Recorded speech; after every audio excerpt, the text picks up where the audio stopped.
បងប្អូនមានដឹងអត់ថាហេតុអ្វីបានជាយើងត្រូវទទួលទានទឹកនៅពេលព្រឹកហើយតើការទទួលទានទឹកនៅពេលព្រឹកហ្នឹងវាផ្ដល់ផលប្រយោជន៍អ្វីខ្លះសម្រាប់សុខភាពរបស់យើងប្រចាំថ្ងៃចាសសូមគោរពស្វាគមន៍សាជាថ្មីមកកាន់ Channel YouTube របស់យើងខ្ញុំថ្ងៃនេះដែរខ្ញុំមានប្រធានបទថ្មីមួយចង់មកចែករំលែកដល់អ្នកទាំងអស់គ្នាអំពីអត្ថប្រយោជន៍នៃការញ៉ាំទឹកពេលព្រឹកអញ្ចឹងមានបងប្អូនមួយចំនួនហ្នឹងគឺគាត់បានអនុវត្តស្រាប់ហើយគឺភ្ញាក់ពីគេងមកគឺគាត់បានញ៉ាំទឹកមួយកែវហើយក៏មានបងប្អូនមួយចំនួនទៀតហ្នឹងគឺគាត់អត់ទាន់បានសាកឬក៏អនុវត្តនៅក្នុងការញ៉ាំទឹកពេលព្រឹកនោះទេអញ្ចឹងតើបងប្អូនមានដឹងអត់ថាហេតុអ្វីបានជាយើងត្រូវទទួលទានទឹកនៅពេលព្រឹកហើយតើវាទទួលបានផលអ្វីខ្លះសម្រាប់សុខភាពរបស់យើងអញ្ចឹងដូចដែលបងប្អូនបានដឹងស្រាប់ហើយថាទឹកហ្នឹងគឺវាផ្ដល់សារៈសំខាន់ណាស់សម្រាប់សុខភាពរបស់យើងគឺទឹកហ្នឹងវាជួយដឹកនាំនូវសារធាតុចិញ្ចឹមសារធាតុរ៉ែមួយចំនួនមកកាន់កោសិការបស់យើងនៅពេលដែលយើងរាកឬក៏ក្តៅខ្លួនហ្នឹងគឺយើងត្រូវតែញ៉ាំទឹកឲ្យបានច្រើនដើម្បីបំពេញជាតិទឹកនៅក្នុងខ្លួនព្រោះអី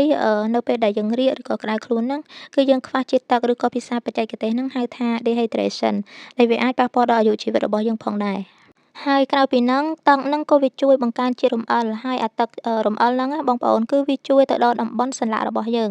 ងសន្លាក់ដៃសន្លាក់ជើងរបស់យើងហ្នឹងណាអញ្ចឹងនៅពេលដែលបងប្អូនធ្វើចលនាទៅគឺវាមិនធ្វើឲ្យបងប្អូនហ្នឹងមានអារម្មណ៍ថាឈឺឬក៏កកិតនៅកន្លែងសន្លាក់ហ្នឹងឯងអញ្ចឹងនេះគឺជាអត្ថប្រយោជន៍នៃការសង្ខេបខ្លីៗប៉ុណ្ណោះនៃការទទួលទានទឹកអញ្ចឹងនៅក្នុងវីដេអូនេះខ្ញុំនឹងលើកយកនៅចំណុចសំខាន់ៗលើសពីហ្នឹងទៅទៀតអំពីអត្ថប្រយោជន៍នៃការញ៉ាំទឹកអញ្ចឹងអត្ថប្រយោជន៍ទី1នៃការទទួលទានទឹកហ្នឹងគឺវាធ្វើឲ្យបងប្អូនសម្រកទម្ងន់យន្តការហ្នឹងគឺវាទាក់ទងទៅនឹង thermogenesis ដែលជាយន្តការនៃការផលិតកម្ដៅនៅក្នុងរាងកាយរបស់យើងបងប្អូនអញ្ចឹងនៅពេលដែលបងប្អូនញ៉ាំទឹកចូលទៅយន្តការ thermogenesis ហ្នឹងវានឹងចាប់ផ្ដើមកើតឡើងតែម្ដងដោយសារតែយន្តការហ្នឹងគឺវាទៅ warm up ទឹកនៅក្នុងរាងកាយរបស់យើងហើយនៅពេលដែលយន្តការហ្នឹងកើតឡើងគឺវាមានការដុតកាឡូរីនៅក្នុងខ្លួនរបស់យើងផងដែរអញ្ចឹងវាធ្វើឲ្យបងប្អូនហ្នឹងងាយស្រួលនៅក្នុងការសម្រកទម្ងន់ ហើយបើតាមការស្រាវជ្រាវនៅក្នុងឆ្នាំ2017ហ្នឹងគឺបានបង្ហាញថាគេឲ្យក្មេងស្រីមួយក្រុមហ្នឹងញ៉ាំទឹករយៈពេល8សប្តាហ៍គឺពួកគាត់ញ៉ាំទឹកហ្នឹងមុនបាយឬក៏មុនអាហារ3ពេលហើយបន្ទាប់ពី8សប្តាហ៍ហើយលទ្ធផលដែលពួកគេទទួលបានហ្នឹងគឺទម្ងន់របស់ក្មេងស្រីហ្នឹងស្រកចុះហើយសុខភាពរបស់ពួកគាត់នៅតែរឹងមាំសុខភាពល្អអញ្ចឹងមានន័យថាទឹកគឺជាផ្នែកមួយដែលជួយជំរុញនៅក្នុងការសម្រកទម្ងន់ផងដែរចំណុចទី2គឺការទទួលទានទឹកគឺវាធ្វើឲ្យបង្កើននូវសុខភាពផ្លូវចិត្តបានល្អអញ្ចឹងបងប្អូនដឹងស្រាប់ហើយថាពេលខ្លះបងប្អូនចូលសម្រាកឬមួយក៏ជីវភាពប្រចាំថ្ងៃរបស់យើងជួបនៅបញ្ហាលំបាកមួយចំនួនហ្នឹងដូចជាការគិតច្រើនអញ្ចឹងបើសិនជាបងប្អូនមានអារម្មណ៍បែបហ្នឹងពេលភ្ញាក់ពីគេងបងប្អូនគួរតែទទួលទានទឹកព្រោះការទទួលទានទឹកគឺដើម្បីឲ្យអារម្មណ៍របស់បងប្អូនឬក៏សុខភាពផ្លូវចិត្តរបស់បងប្អូនហ្នឹងល្អប្រសើរឡើងវិញចំណុចទី3គឺវាជួយជំរុញឲ្យបងប្អូនហ្នឹងមានអារម្មណ៍ល្អអញ្ចឹងនៅក្នុងចំណុចហ្នឹងបើតាមការស្រាវជ្រាវបានបង្ហាញថាមនុស្សដែលតែងតែទទួលទានទឹកច្រើនហើយបន្ទាប់មកគាត់ប្រែជាកាត់បន្ថយការទទួលទានទឹកហ្នឹងគឺវាធ្វើឲ្យគាត់បាត់បង់អារម្មណ៍មានន័យថាគាត់បាត់បង់ភាពអត់ធ្មត់ចឹងណាបងប្អូនហើយមានអារម្មណ៍ថាអវិជ្ជមានជាច្រើនហើយមូសម៉ៅអញ្ចឹងបើសិនជាបងប្អូនចេះតែមានអារម្មណ៍ថា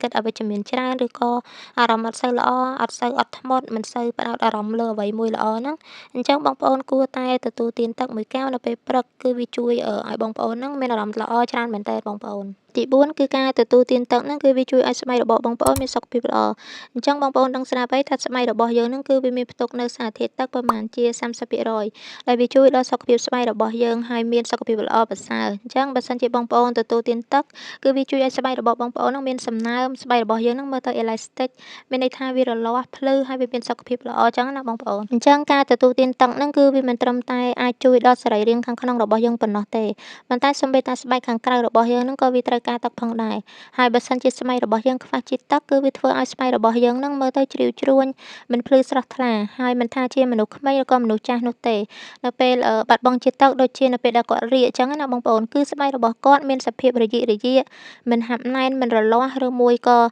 មិនមានសំណើមជាដើមបងប្អូនអញ្ចឹងទឹកគឺវាពិតជាសំខាន់មែនទែនសម្រាប់សុខភាពរបស់យើ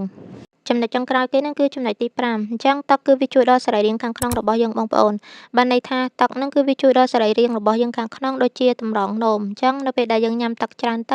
គឺវាជួយរុញច្រាននៅសារធាតុពុលឬក៏ជាតិពុលកាកសំណល់មួយចំនួនតាមទឹកនោមរបស់យើងហើយការញ៉ាំទឹកច្រើនហ្នឹងគឺវាជួយការពារគ្រោះនៅក្នុងតម្រងនោមរបស់យើងផងដែរបងប្អូនហើយមួយវិញទៀតហ្នឹងការញ៉ាំទឹកច្រើនគឺវាជួយដល់សរសៃឈាមបេះដូងរបស់យើងឲ្យល្អប្រសើរហើយរួមទាំងទឹកសន្លាក់របស់យើងផងដែរឲ្យមានសុខភាពល្អប្រសើរផងដែរបងប្អូន អញ្ចឹងបញ្ហាខ្លីៗទាំងអស់ហ្នឹងគឺវាជួយដល់បងប្អូនដើម្បីការពារបងប្អូនហ្នឹងពីបញ្ហាទាំងអស់ហ្នឹងបើសិនជាបងប្អូនទទួលទានទឹកអញ្ចឹងសរុបមកវិញទឹកគឺវាមានសារៈសំខាន់មែនទែនដល់សុខភាពរបស់យើងបងប្អូននិយាយទៅគឺវាមានសារៈសំខាន់ជាច្រើនដែលខ្ញុំមិនអាចរៀបរាប់បានទាំងអស់នោះទេ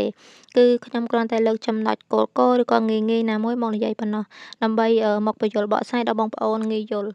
ប៉ុន្តែបើសិនជាបងប្អូនចង់ដឹងច្បាស់បងប្អូនអាចស្រាវជ្រាវបន្ថែមទៀតបានអញ្ចឹងសម្រាប់វីដេអូមួយហ្នឹងគឺមានតែប៉ុណ្្នឹងទេហើយក៏សូមអរគុណដល់បងប្អូនផងដែរសម្រាប់ការទស្សនាតាំងពីដើមរហូតដល់ចប់ហើយបើសិនជាមានកំហុសខុសឆ្គងត្រង់ចំណុចណាមួយក៏សូមអភ័យទោសផងដែរហើយកុំភ្លេចជួយ Like ជួយ Subscribe ហើយចុចរូបកណ្ដឹងម្នាក់មួយផងដើម្បីបងប្អូនទទួលបាននូវព័ត៌មានអំពីសុខភាពក៏ដូចជា